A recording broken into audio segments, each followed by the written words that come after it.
సుదీర్ఘకాలంగా అనపర్తి పరిసర ప్రాంతాల ప్రజలు కోరుకుంటున్నది జన్మభూమి హాల్ట్.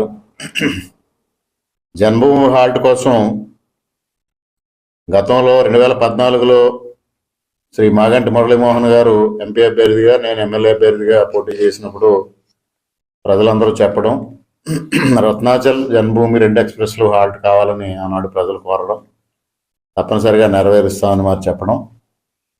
దానిలో భాగంగా మొట్టమొదటి సంవత్సరంలోనే రత్నాచల్ హాల్టు అప్పటి గౌరవ పార్లమెంట్ సభ్యులు మురళీమోహన్ గారు తీసుకురావడం జరిగింది. ఆ తదుపరి జన్మభూమి కోసం కూడా వారు తీవ్రంగా ప్రయత్నం చేయడం, అన్ని దశల్లోనే అనుకూలంగా వెళ్ళడం, చివరికి రైల్వే బోర్డు ఆమోదం కోసం వెళ్ళినప్పుడు ఒక 4-5 మాసాల తర్వాత జన్మభూమి ఇస్తాము, ఈ లోపు ఇంకొక ట్రైన్ కావాలంటే ఒకటి చెప్పండి అంటే అప్పుడు శేషాద్రి సెలెక్ట్ చేయటం, శేషాద్రి రావడం, జన్మభూమి వారు ఇస్తారన్న సమయానికి ప్రభుత్వంలో మార్పులు రావడంతో అది తీరని కలగా మిగిలిపోయింది. 5 సంవత్సరాలు ఒక రీల్స్ ఎంపీ గారు,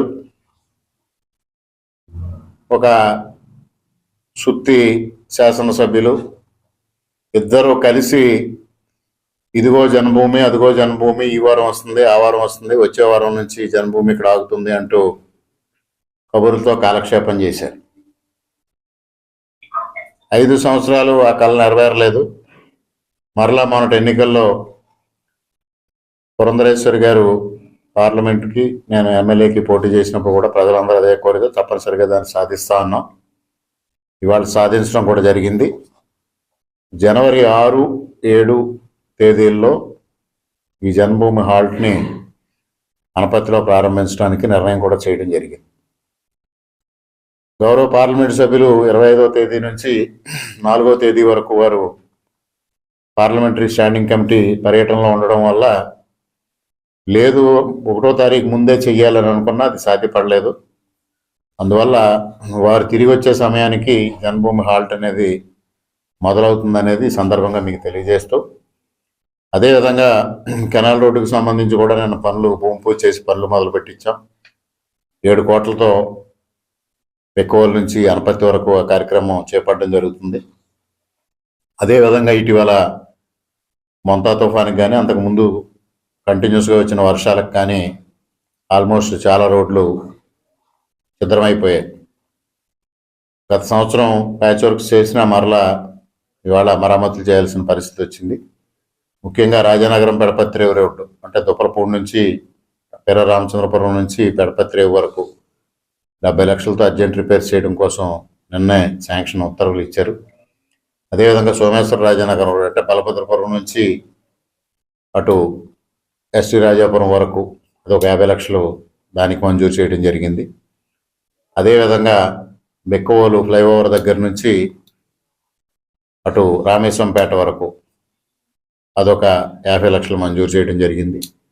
ఈ విధంగా ఆర్ఎన్బి రోడ్లు ఎక్కడైతే తీవ్రంగా దెబ్బతిన్నాయో అన్నింటినీ ముందు అర్జెంట్ రిపేర్స్ పేరుతో ప్యాచ్ వర్క్ చేసే కార్యక్రమానికి శ్రీకారం చుట్టడం, ఇవన్నీ పండగలోపు కార్యక్రమం పూర్తయ్యే విధంగా చర్యలు తీసుకోవడం జరుగుతుంది. ఈ లోపుగా శాసకీ నుంచి పంచాయతీరాజ్ రోడ్లు కూడా కొన్ని వచ్చినాయి.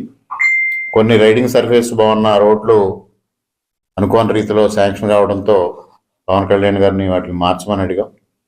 అవి మార్చి తొందరలోనే ఉత్తర్వులు ఇచ్చిన తర్వాత వాటి వివరాలు కూడా వెల్లడించడం జరుగుతుంది. ముఖ్యంగా ఈ విధమైన అభివృద్ధి సంక్షేమం కార్యక్రమాలతో ఇవాళ కూటమి ప్రభుత్వం మేము ముందుకు వెళ్ళడం జరుగుతూ ఉంది. గత ప్రభుత్వ హయాంలో ఏ విధమైన అభివృద్ధి లేదు. ఆ రోజు సచివాలయాల నిర్మాణం చేయడం, వెల్నెస్ క్లినిక్ల నిర్మాణం చేయడం, రైతు భరోసా కేంద్రాల నిర్మాణం చేయడం, అది కూడా కేంద్ర ప్రభుత్వం ఇచ్చిన ఉపాధి హామీ పథకం నిధులే తప్పించి రాష్ట్ర ప్రభుత్వం నుంచి ఒక్క రూపాయి కూడా ఏనాడు ఖర్చు పెట్టిన పరిస్థితి. వాటికి మరలా పేర్లు మార్చి ఈ మధ్యకాలంలో మన సుత్తి సూర్యనారాయణ రెడ్డి గారు క్రెడిట్ చోరీ అని మాట్లాడుతున్నారు. ఆ క్రెడిట్ చోరీకి వారే బ్రాండ్ అంబాసిడర్స్. ఆ క్రెడిట్ చోరీ వాళ్ళు చేశారు. ప్రధానమంత్రి గారు చేస్తే ఇక్కడ తొస్పూడికి రోడ్డుకి సూర్యనారాయణ రెడ్డి గారి ఫలప్రదాతను పెట్టుకున్నారు, PMGSY రోడ్డుకి. క్రెడిట్ చోరీలు వాళ్ళు చేసి ఇవాళ క్రెడిట్ చోరీలు అని మాట్లాడతారు. మరి ఇటీవల కాలంలో వారు 4 రోజుల క్రితం ఒక ప్రెస్ మీట్లో ఏదైతే మాకు వేములపల్లిలో ఉన్న పౌల్ట్రీ గురించి అసైన్డ్ ల్యాండ్లో అది కబ్జా చేసామన్నారు. అది వాస్తవాలు ఇంతకుముందే ఒకసారి దాన్ని చాలా సవివరంగా ప్రకటించడం జరిగింది. అది మేము కబ్జా చేయలా, మాకు అవగాహన లేక సరైన ఇన్ఫర్మేషన్ లేక దాన్ని మేము కొనుగోలు చేయడం జరిగింది. కొనుగోలు చేయడంలో పొరపాటు జరిగిందని ఆనాడే 1996లో అప్పటి కలెక్టర్ రెడ్డి సుబ్రహ్మణ్యం గారికి మేము దాన్ని రెగ్యులరైజ్ చేయమని, ఆనాడు మా తండ్రి గారు శాసనసభ్యులుగా ఉండగా కూడా ప్రభుత్వం ఏ ధర నిర్ణయిస్తే ఆ ధరకు మేము చెల్లిస్తామని లెటర్ ఇవ్వడం, రెడ్డి సుబ్రహ్మణ్యం గారు దాన్ని రెగ్యులరైజ్ చేసే క్రమంలో వారు బదిలీ అయ్యి ఉండడం, ఆ తర్వాత అది అలాగా రకరకాలుగా దాన్ని ఇది చేసి ప్రభుత్వం ఒక స్థాయిలో కాంగ్రెస్ ప్రభుత్వం ఉన్నప్పుడు దాన్ని స్వాధీనం చేసుకోవడానికి ప్రయత్నం చేయడం, అప్పుడు హైకోర్టు దానికి స్టే ఇవ్వడం. ఆ స్టేలో ఏం చెప్పారు అంటే కలెక్టర్ని దాన్ని డిసైడ్ చేయమని చెప్పారు. కలెక్టర్ని డిసైడ్ చేయమని చెప్తే అప్పటి నుంచి కలెక్టర్లు ఎవరు దానిపైన చొరవ చూపించకపోవడం, మొన్న వైఎస్ఆర్ ప్రభుత్వం వచ్చిన తర్వాత కలెక్టర్ చేత దాన్ని స్వాధీనం చేసుకునే విధంగా ఉత్తర్వులు ఇప్పించడం జరిగింది. దానిపైన మరలా హైకోర్టు ఆ ఆర్డర్నే సస్పెండ్ చేసింది. ఆ విషయం అవగాహన లేదు పాపం సుత్తి సూరిబాబు గారికి, లేక కలెక్టర్ ఉత్తర్వులు ఇచ్చినప్పటికీ దాన్ని ఇది చేస్తా ఉన్నారు. హైకోర్టు సస్పెండెడ్ ఆర్డర్, కలెక్టర్ ఏదైతే ఉత్తర్వులు ఇచ్చారో దాన్ని స్టే కాదు, సస్పెండెడ్ ఆర్డర్. తర్వాత తదుపరి విచారణ చేయమని చెప్పారు. అందువల్ల మేము కబ్జా చేసి చేయలే. ఇక జీబీఆర్ కాలేజ్ గురించి వారు పాపం చాలా సానుభూతి వాక్యాలు మాట్లాడారు. జీబీఆర్ కాలేజ్ గొలుగూరు బాపిరాజు గారు, కీర్తిశేషులు గొలుగూరు బాపిరాజు గారు రైతులందరి దగ్గర నుంచి విరాళాలు సేకరించి రైతులందరి భాగస్వామ్యంతో, ఈ ప్రాంతంలో ఉన్న రైతులందరి భాగస్వామ్యంతో ఆ కళాశాల నిర్మిస్తే ఒక వ్యక్తి సొంత ఆస్తిలాగా అనుభవిస్తూ గతంలో కాంగ్రెస్ పార్టీకి, ఈరోజు వైఎస్ఆర్ పార్టీకి ఒక ఏటీఎం లాగా ఉంది అది. ఆ పరిస్థితిలో మరి దాన్ని రైతుల విరాళాలతో అనపర్తి ఎడ్యుకేషనల్ సొసైటీ పేరుతో నిర్మాణమైన విద్యా సంస్థలని ప్రైవేటు పరం ఏ విధంగా చేశారు సూర్యనారాయణ రెడ్డి గారు చెప్పమని, సమాధానం చెప్పమని డిమాండ్ చేస్తా ఉన్నారు. ఇటీవల కాలంలో వారు పెద్ద పెద్ద స్టేట్మెంట్లు ఇస్తా ఉన్నారు, విద్యా వైద్యం ప్రైవేటు పరం కాకూడదు అని. మరి ఆయన చేసే వైద్య వృత్తి ప్రైవేటు పరమా, ప్రభుత్వ వైద్య సేవలు అందిస్తా ఉన్నారా?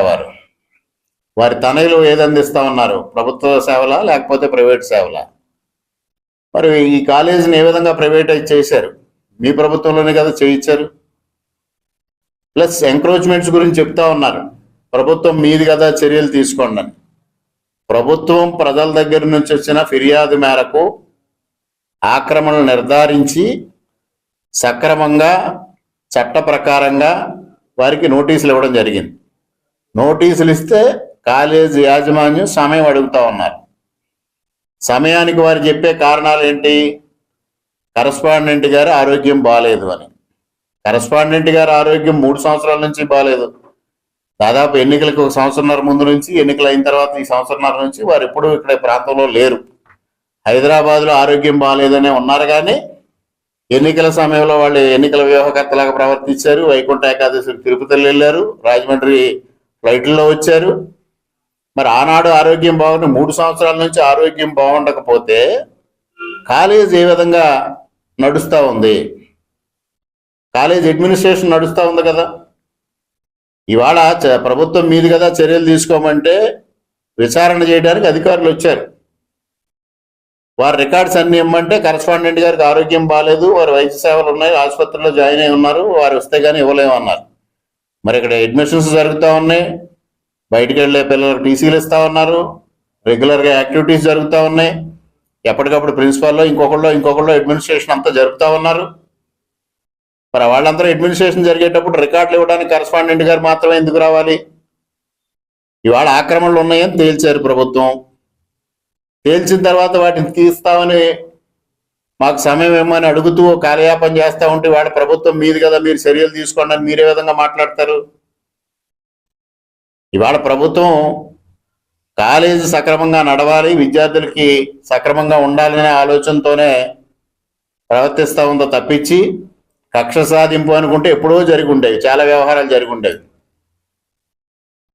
మీరు కానీ ఆ కరస్పాండెంట్ కానీ జాతీయ జెండానే అమ్మకానికి పెట్టిన గనులు. ఆ కాలేజీలో జాతీయ జెండా ఏర్పాటు చేయాలని 2 కోట్ల రూపాయలు వసూలుకి, విరాళాల వసూలుకి ప్రయత్నించిన వ్యక్తులు మీరు. అంత గనులు మీరు. మీకు కాదేది కవితకు అనర్హం అన్నట్టు చివరికి జాతీయ జెండా పేరు చెప్పి కూడా విరాళాలు వసూలు చేసిన గనులు మీరు. ఇవాళ నీతి వాక్యాలు చెప్తే ఏ విధంగా ఉంటుందో ఒకసారి ఆలోచన చెయ్యండి. ఇక మీ ఆసుపత్రి గురించి కూడా మీరు మాట్లాడారు. మీ ఆసుపత్రి కోసం ప్రజా దర్బారులో కంప్లైంట్ వచ్చింది, ఆ వీధంతా ఆక్రమణలు ఉన్నాయని. అధికారులు సర్వే చేశారు. ఒక ప్రజాప్రతినిధిగా వ్యవహరించిన వ్యక్తి మీరు, ఒక ప్రతిపక్ష నేతగా ఇవాళ ఈ నియోజకవర్గంలో ఉన్న వ్యక్తి మీరు తప్పు చేయలేదని నిరూపించి నేను ఆక్రమణకు గురి చేయలేదు అని నిరూపించుకోవచ్చు. లేదంటే ఆక్రమణ ఉంది అంటే దాన్ని స్వచ్ఛందంగా తొలగించేటంత నైతిక స్థైర్యం మీలో ఉండాలి. అది కాకుండా ప్రభుత్వం మీది కదా చర్యలు తీసుకోండి అని మాట్లాడటం ఏ విధంగా సమంజసం అని అడుగుతా ఉన్నా. ఇక మీకు సంబంధం లేని విషయాలను కొన్ని మీరు మాట్లాడడం జరుగుతూ ఉంది. 2014 ఎన్నికల సమయంలో మరి ఇక్కడ పూర్వపు జడ్పీటీసీ సభ్యులు దొరబాబు గారు నాకు రాజకీయ భిక్ష పెట్టారని మొదట్లో మాట్లాడారు. దాన్ని నేను వివరించాను. మరలా మీరు మొన్న మాట్లాడారు, దానికి కొంత క్లారిఫికేషన్ ఇచ్చారు. మీకు అవగాహన లోపం బాగుంది. ఆ రోజు చంద్రబాబు నాయుడు గారి దగ్గర దొరబాబు గారు అక్కడికి వచ్చి రామకృష్ణారెడ్డి గారికి సీట్ ఇవ్వకపోతే నేను జడ్పీటీసీకి రాజీనామా చేస్తాను అని చెప్పారు, అందువల్ల మీకు సీట్ ఇచ్చారని చెప్పారు. దానిలోనే అర్థమవుతోంది మీకు ఎంత అవగాహన ఉందో, లేకపోతే మీకు ఎవరైనా ఫీడ్ చేసిన వాళ్ళు రాంగ్ ఫీడింగ్ ఇచ్చారనేది అర్థమవుతా ఉంది. ఆ రోజు చంద్రబాబు నాయుడు గారి దగ్గరికి వెళ్ళిన టీంలో దొరబాబు గారు ఎస్కేప్ అయ్యారు. అనపర్తి నుంచి వారిని కూడా రమ్మని మేము కోరితే, ఇక్కడ పూజలు ఉన్నాయి, ఆ పూజలకు నేను ప్రత్యేకంగా ఇక్కడ ఉండాలి, నా ఎన్నికల రిజల్ట్ వచ్చే వరకు ఆ పూజలు కొనసాగుతాయి, అందువల్ల నేను రాలేదని తప్పించుకున్నారు. ఆ రోజు ఎవరైతే నాకు సీటు రాకూడదని ప్రయత్నం చేసిన వ్యక్తులు ఉన్నారో వారితో దొరబాబు గారు కుమ్మక్కయి ఎన్నికల ముందు, ఎన్నికల సమయంలోని కూడా నాకు వెన్నుపోటు పడడానికి ప్రయత్నం చేశారు. ఆ విషయాలు మీకు అవగాహన లేకపోతే సంపూర్ణమైన అవగాహన తెచ్చుకొని అప్పుడు మాట్లాడితే సమంజసంగా ఉంటుంది. అంతేగాని దొరబాబు గారు ఏదో వచ్చి అక్కడ దొరబాబు గారికి జడ్పీటీసీ టికెట్ రికమెండ్ చేసింది ఇన్ఛార్జిగా నేను, మాజీ శాసనసభ్యులుగా నల్లబెల్లి మూలారెడ్డి గారు. అంతేగాని వారి స్థాయి మాకు టికెట్లు ఇప్పించే స్థాయి వ్యక్తులకు అవునో కాదో ప్రజలకు తెలుసు. చంద్రబాబు నాయుడు గారికి, అంతకుముందు ఎన్టీఆర్ గారికి, మా కుటుంబానికి ఉన్న సంబంధ బాంధవ్యాలు ఏటో కూడా ప్రజలందరికీ తెలుసు. ఇక మీరు 2024 ఎన్నికల గురించి నాకు టికెట్ ఇవ్వడానికి ఇష్టం లేక చంద్రబాబు నాయుడు గారు బీజేపీకి ఇచ్చారని మాట్లాడారు. మీకు ఎంత అవివేకంగా మీరు మాట్లాడుతూ ఉన్నారో చివరికి జాలిపడే పరిస్థితి వస్తూ ఉంది. ఆ రోజు జరిగిన ఎపిసోడ్ అంతా కళ్ళకు కట్టినట్టు తెలుగు ప్రజలందరికీ తెలుసు, అన్ని రాజకీయ పార్టీలకి తెలుసు, మొత్తం మీడియాకి తెలుసు, ముఖ్యంగా అనపర్తి నియోజకవర్గ ప్రజానీకానికి తెలుసు. సాక్షాత్తు ఆ రోజు మీ ఇన్ఛార్జిగా ఉన్న మిథున్ రెడ్డి గారు మిమ్మల్ని ఏ విధంగా మందలించారు కాకినాడలో. మీరు మీ ప్రత్యర్థికి ఒక చిక్కుముడి ఏర్పడింది, ఒక నెగిటివ్ సమస్య ఏర్పడింది. ఆ సమస్యని అతను పాజిటివ్గా మలుచుకున్నాడు. అతనికి తెలుగుదేశం, బీజేపీ, జనసేన కూటమిలో టికెట్లు లభించకపోతే అతను ఆ పార్టీని నిందించకుండా వైఎస్ఆర్సీపీ టార్గెట్ చేసి మాట్లాడుతూ ఉన్నాడు. అతనికి మీరు ఎందుకు సమాధానం చెప్పలేకపోతున్నారు అని మిథున్ రెడ్డి మిమ్మల్ని ప్రశ్నించాడా లేదా? ఆ ప్రశ్నకు మీరు సమాధానం చెప్పలేని పరిస్థితి ఏర్పడిందా లేదా? ఎందువల్ల చెప్పలేకపోయారు? ఈ కాన్స్పిరసీ డెవలప్ చేసిందంతా మీరు కాబట్టి. సాక్షాత్తు సెంట్రల్ ఇంటెలిజెన్స్ ఇందులో ఎవరెవరు పాత్రదారులో ఈ కాన్స్పిరసీలో నేరుగా అమిత్ షా గారికి రిపోర్ట్ చేసిన సంగతి మీకు తెలియదు. మీకు గల్లీ దాటి బయటికి వెళ్ళిన నాయకుడు మీరు. మీరు ఇక్కడే కూర్చుని మీ శకునమామో ఈ మధ్యకాలంలో సీకేపీకి తయారైన వ్యక్తితో ఒక స్క్రిప్ట్ రాసిస్తే అంతవరకు మాత్రమే పరిమితమై మాట్లాడేస్తూ ఉంటారు, వాస్తవాలు గ్రహించరు. అందువల్ల 2024లో తెలుగుదేశం పార్టీ జనసేన కూటమి ఫస్ట్ ఏర్పడిన తర్వాత మొదటి జాబితాలో నాకు టికెట్ ప్రకటించారు. ఆ సంగతి బహుశా మీకు గుర్తుందో లేదో. తరువాత బీజేపీ కలిసినప్పుడు ఒక కాన్స్టిట్యుయెన్సీ వచ్చింది. ఆ కాన్స్టిట్యుయెన్సీని మేము శాంతియుతంగా గాంధీ మార్గంలో ఎదుర్కొని కూటమిని ఎక్కడా నిందించకుండా మేము ఎన్నికల్లో పోటీ చేసే అభ్యర్థిత్వం సాధించుకోగలిగాం. దానికి సాక్షాత్తు మీ నాయకుడు మిమ్మల్ని మందలించిన సంగతిని మీరు మర్చిపోతా ఉన్నారు. ఇక ఎవరి గురించో చెప్తా ఉన్నారు, వ్యూహకర్తల గురించి. మరి వారు ఇక్కడ వైసీపీ నాయకులు తీసుకుని వీరికి బీజేపీ అభ్యర్థిత్వం ఇవ్వండి, వీరికి బీజేపీ అభ్యర్థిత్వం, రోజుకొకరిని తీసుకెళ్లి పురంధరేశ్వరి గారి చుట్టూ తిరిగిన వైనాన్ని మీరు మర్చిపోయారా? ఇవాళ ఎవరైతే ఆరోగ్యం బాగాలేదని హైదరాబాద్లో కూర్చున్న ఆయన ఒక వ్యూహకర్త. ఆయన అక్కడి నుంచి డైరెక్షన్స్ ఇవ్వడం, ఆ డైరెక్షన్స్ మీరు ఫాలో అవ్వడం, అవన్నీ అట్టర్ ఫ్లాప్ అవ్వడం, మీ కార్యకర్తలు నాయకులు అతను చేతకరించడం, ఇవన్నీ ఎవరికి తెలియని బాగోతాలు. ఇవన్నీ జరిగిన తర్వాత ఇవన్నీ మర్చిపోయారని అనుకుంటున్నారా మీరు ప్రజలు? మీరు అందువల్ల దొరబాబు గారి విషయంలో మీరు మరొకసారి పరిశీలన చేసుకోండి. మీరు పదే పదే చెప్పారు, కొమరపాలెం నుంచి ఒక వ్యక్తికి టికెట్ ఇప్పిద్దామని. పడాల రాము గారు కూడా పక్కనే ఉన్నారు. ఆ రోజు వారు కూడా చంద్రబాబు నాయుడు గారి దగ్గర ఉన్నారు. అక్కడ ఎవరెవరు ఉన్నారో వారికి కూడా తెలుసు. అక్కడ దొరబాబు గారు ఎస్కేప్ అయ్యారు. ఎందువల్ల? ఆ రోజు నాకు టికెట్ రాకూడదని ప్రయత్నం చేసిన వ్యక్తికి ఈయన మద్దతుగా నిలబడ్డాడు. జడ్పీటీసీ ఎన్నికల విషయంలో అక్కడి నుంచి ఆర్థిక సహకారం పెద్ద ఎత్తున తీసుకున్నారు. ఇవన్నీ జరిగిన వ్యవహారాలు తెలుసు. కానీ కొన్ని వ్యవహారాలు పదే పదే మాట్లాడడం సమంజసం కాదని మేము నోరు మెదపకుండా ఉంటే మీరు వాటిని నోరు మెదిపించే పరిస్థితి తీసుకొస్తా ఉన్నారు. మరి మీరు దొరబాబు గారిని సంప్రదించి మాట్లాడుతున్నారో సంప్రదించకుండా మాట్లాడుతున్నారో జరిగేది తెలియదు. కానీ ఆ రోజు హైదరాబాద్లో డిమాండ్ చేసే స్థాయి ఇది లేదు. చంద్రబాబు నాయుడు గారి దగ్గరికి నాతో వచ్చిన వ్యక్తులు ఎవరు కూడా లోపలికి రాలా. ఇక్కడ పడాల రాము గారు ఉన్నారు. లోపల ఉన్నది నేను, మురళీమోహన్ గారు, మూలారెడ్డి గారు, పడాల రాము గారు మాత్రమే. చంద్రబాబు నాయుడు గారు ఎదురుగా కూర్చున్నది. మీకు మీకు ఇంకొక విషయం తెలియాలి. నాకు రాజకీయాలంటే ఆసక్తి లేదు అనే విషయం మీకు స్పష్టంగా తెలుసు. 2009 ఎన్నికల్లో మీకు టికెట్ రాలేదని, శేషారెడ్డి గారికి వచ్చిందని మీరు అసంతృప్తి వ్యక్తం చేస్తూ ఇక్కడ మూలారెడ్డి గారు, మురళీమోహన్ గారు ప్రచారానికి బయలుదేరుతా ఉంటే మీ హాస్పిటల్కి రప్పించుకున్నారు. రమ్మని మీరు ఒక దూతని పంపించారు. వారు వచ్చి చెప్తే వీరిద్దరూ అక్కడికి వచ్చారు. వీరిద్దరూ అక్కడికి వచ్చిన తర్వాత మీరు అందరూ ప్రజారాజ్యంకి వేయండి అని ఒకరోజు, తెలుగుదేశంకి వేయండి అని ఒకరోజు, ఆ 10 రోజుల్లో మీరు రకరకాల రంగులు మార్చి మాట్లాడిన సంగతి తెలుసు.